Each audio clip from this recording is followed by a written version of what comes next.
TechnoIllustrator. Reducing red eye. Learn. Steps.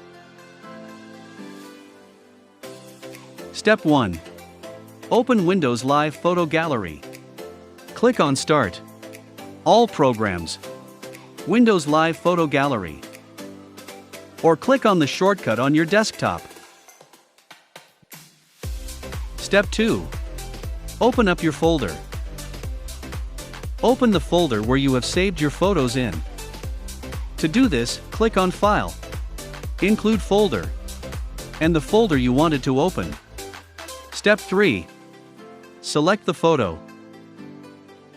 Double-click on the photo to make it bigger. Look for the red eye icon on the toolbar.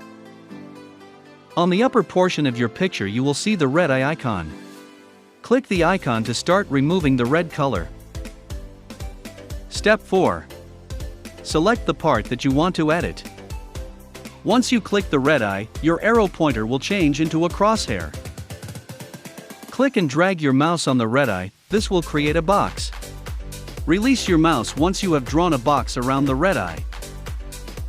This will automatically remove the red eye. When you're done, show your output to your teacher.